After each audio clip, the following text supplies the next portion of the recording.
Hello, everyone. So the phone seems to be working for what I need to do here, except it takes all day to upload it. That's so weird again. Hey, it's working, right? I'm not complaining. It's working, so that's the important part. And I gotta get going here right away. Last night or yesterday, that was last night. Ugh, Gus. Ugh, Gus. He cut, okay, we're not sure if the cat may have cut the bunny, and Gus was just the one who brought it on the porch. Okay. Uh, it's a baby bunny, and it's only about this big. And my oldest granddaughter here, she's all, Rosie, what do I do? It's injured. I raised rabbits, lots of rabbits. I also, as a child, grew up with my parents raising rabbits. So I know that from experience that if a rabbit is injured, it's very difficult to keep it alive. Unless you want to take it to the vet and spend I don't know how much on a wild bunny rabbit. Okay. And it's one of those. Sometimes they survive, but they're very susceptible to infection, and that's usually does them in. So, but she wants to say, well, her mom was we were all sitting here talking, and when she showed up with it, and her mom means just, you know what you can do is just make sure that it's safe until time's up or something. So she's had it in a box. It's doing okay. She brought it down this morning. Oh, it's still doing fine. Yeah, it's still doing fine now. The Neosporin may help, because it was done immediately and found immediately before there was infection started. So we'll see. And yes, so we may be raising a bunny rabbit here. And I'm going, oh my gosh, how am I going to keep Gus away from that one? Then I got into my garden here looking for more and stepped on my peas, this and that. And it's not damage is not bad, but it's just I'm going, well, here we go again. It doesn't matter how I try to protect my plants. Something happens again. Living with all these things here, the principles of creation in such a small space is challenging at best. Okay. Well, let's get going here. We're on the 5th song in the book of Song of Songs. Here goes the lover. Who did I say that was? Oh, I don't even care. You are fair as Tirzah, my beloved, enchanting as Jerusalem, formidable as an army. Turn your eyes away from me. They take me by assault. Your hair is like a flock of goats. That's a compliment. Your hair is like a flock of goats. Goats have very coarse hair. Now, your hair is like a flock of sheep. Sheep's hair kind of reminds you of angels, and it's softer, and just saying. But goat's hair is coarse and straight, really straight. Okay, not all goats. So I don't know which goats they had. Maybe they had goats that had fluffy coats and curly coats or something. I have no idea. Your hair is like a flock of goats? All right. Surging down the slopes of Gilead. Your teeth are like a flock of ewes as they come up from being washed. Oh, that means they're white? Okay. Why don't you say you have beautiful white teeth? Oh, at that time one didn't say that.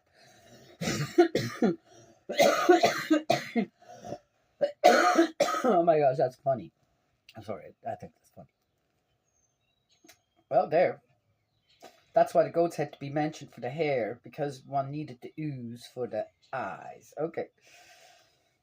Would be not that interesting if they would be used for both. Each one has its twin, not one unpaired with another. Your cheeks behind your veil are halves of pomegranate. How would he know that? They're behind a veil. There are 60 queens and 80 concubines and countless girls. My dove is my only one. That must have been Solomon. He found a new one. Ah, there you go. Perfect. And mine. Oh, yeah, perfect and mine. Oh, yeah. She is the darling of her mother. Oh, the favorite of the one who bore her. Girls have seen her and proclaimed her blessed. Queens and concubines have sung her praises. Who is this arising like the dawn, fair as the moon, resplendent as the sun, formidable as an army? A question mark? Why?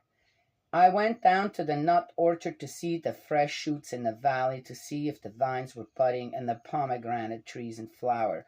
Before I knew, my desire had hurled me onto the chariots of Aminadib.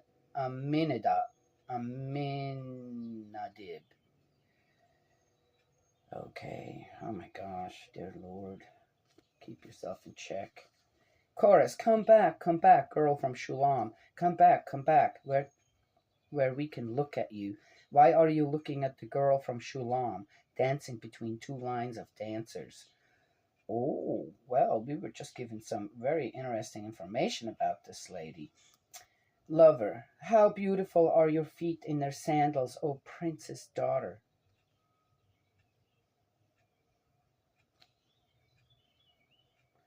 Oh, that's him talking again. Oh, dear Lord. The curve of your thighs is like the curve of a necklace. How does he know that? Work of a master hand. Oh, so he's already had what he wanted.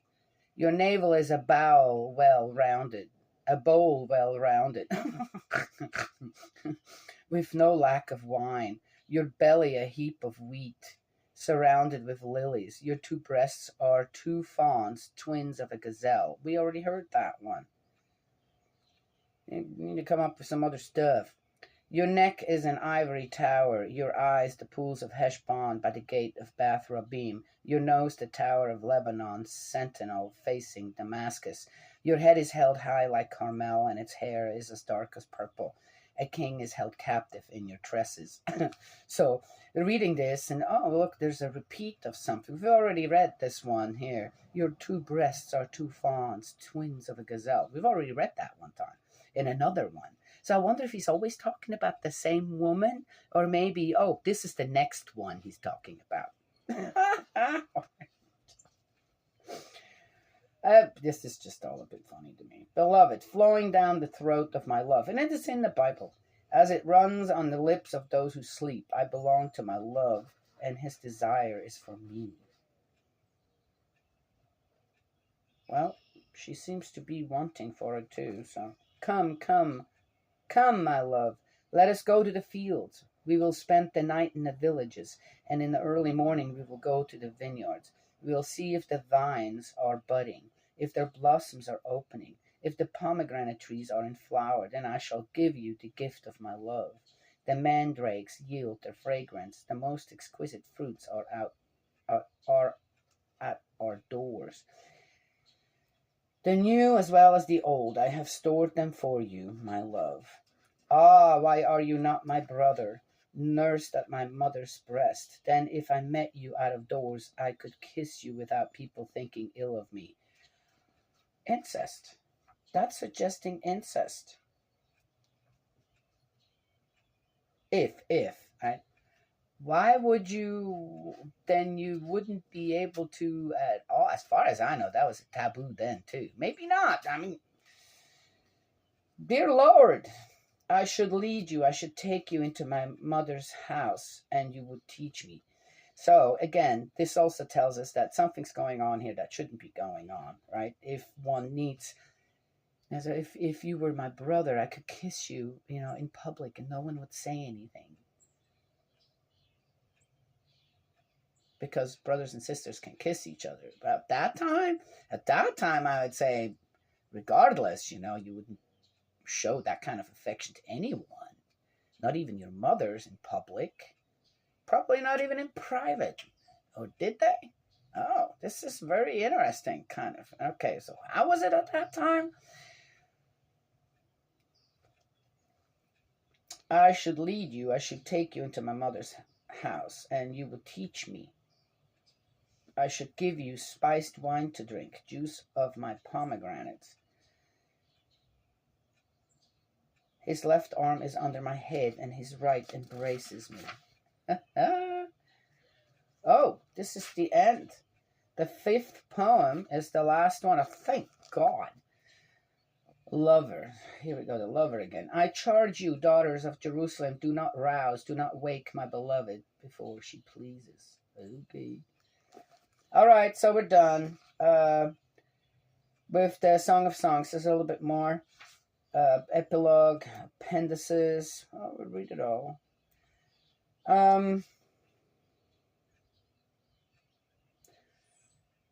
Sounds to me like an affair has made it that it has not been. There's no union really openly declared or whatever. Sounds to me like that this wasn't a sanctioned kind of relationship yet. And may have been more than one woman that obviously one person is talking about. We've already heard it could be Solomon. It probably is Solomon. Oh gosh. And they were in love. Totally in love. Sounds to me like that this person, this man, sounds to me like the women are all okay, not on the right track either, but for one person, since this was all written, seems like by one person, a man, most likely, falls in and out of love very quickly. Right? The next pretty face comes along and, it all starts over again. Again, from my own experience, there are men out there that absolutely view women as prey, right? Yes, and become the hunter, right? And when the hunt is over, then they go on to the next hunt. It's a very interesting, and women should, mothers should teach their girls that. Yes, and are there some women who are like that? Yeah, I guess so too. Yeah, it seems to be more of a problem among men than women. Are there women who are they truly? Often women, when men lost their head over women or whatever, I'm not sure if it's this head or the other one, then the women were considered seductresses, right? Yeah. Okay, is there a word for men? Oh yeah, he's when it comes to women and love, there are a lot of negative things attached to it because a woman has to adhere to the laws of heaven. But for a man, it doesn't seem to be that way. And whatever they do, right, is well, it seems to be more of the consensus, and a long time ago, that whatever men are doing is, well, that's just, that's just a man for you, right? Okay, all right. I think not realizing that. Why do I talk the way I do when it comes to love and men and women? Because I don't want either one to experience what they could be experiencing in a very traumatic and desperate way in spirit world eventually. Yes?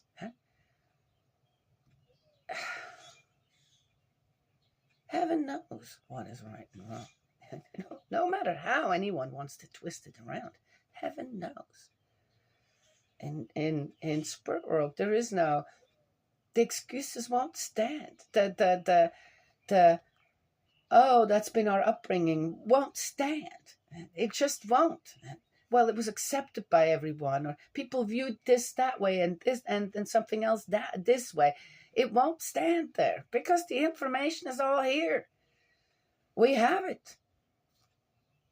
If everyone were to truly be honest from their heart to mind about their behavior when it comes to love, they would know. They would know. They would know. Thought? are not taught. Yes? What we need to teach ourselves, our girls and boys, is strength to not become prey. Either way. Yes? Okay. All right. Talk about that all day long. Epilogue. Who is this coming up from the desert leaning on her lover? I awakened you under the apple tree where your mother conceived you, where she who bore you conceived you.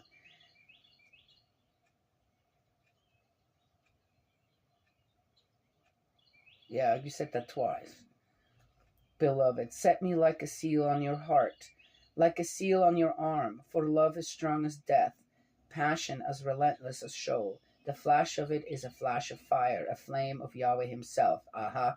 No, God doesn't have anything to do with that. I know what that means. Love no flood can quench, no torrents drown. Were a man to offer all his family wealth to buy love, contempt is all that he would gain. Obviously not. I think. I sound like, oh, you must be really against, that excitement of love. No, I'm not. I very much enjoy love, making love, conjugal love. Right? But my conscience has to be clear about that. And I think that in the way that we are different from, right, the rest of creation when it comes to procreation is that our Heavenly Parent has put something amazing in place there for a couple to enjoy and to explore with each other. Not with all them other ones. One. With the one. Either way. The one. And one only. And it's incredibly beautiful. I think it is. Yes. Sadly, the beautiful beginning, is blossoming love of two people, often comes crashing down because of what? Because of what? All the stuff we just read in the Song of Songs.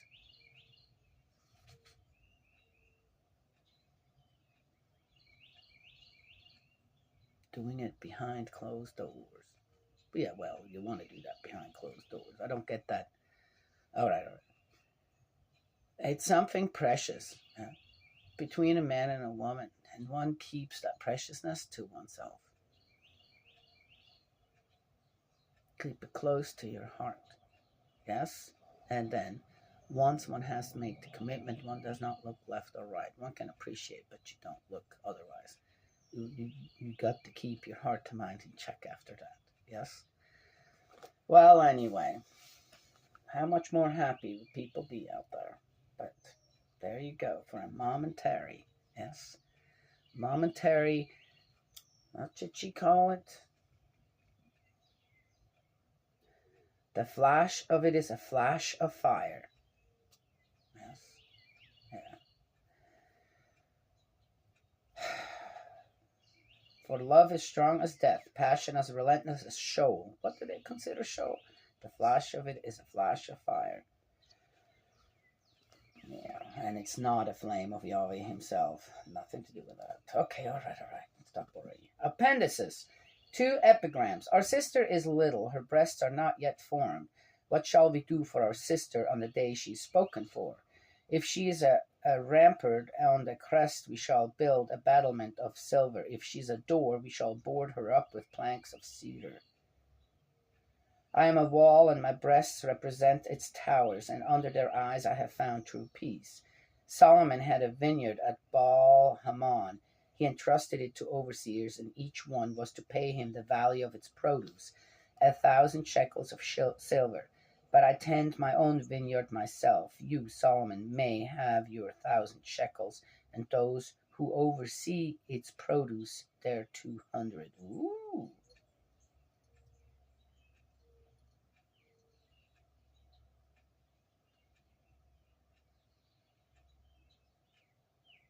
Oh, that's interesting. Final addition. Oh, our sister is little, so are not yet formed.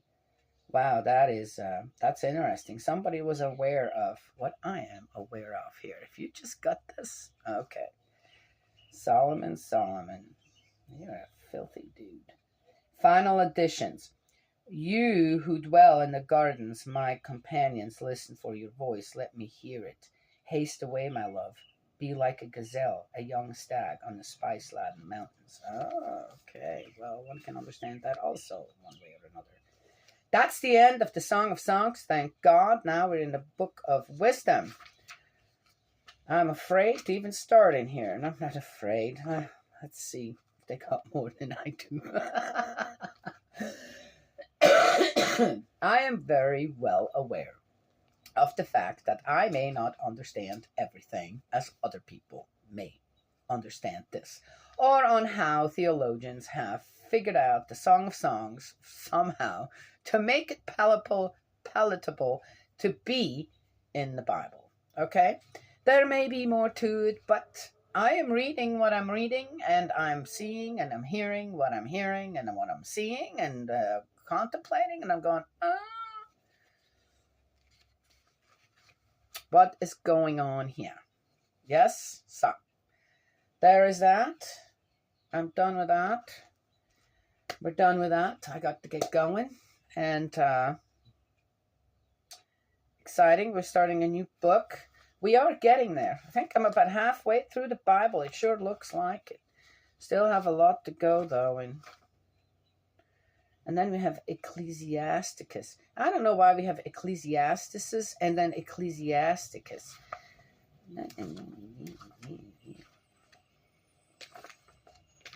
I don't get that. There goes my granddaughter off to school. So, well, I think my clock's running a little long. Well, still have a bit to go here. Look, we still have this much to go in the Old Testament. Oh, dear me.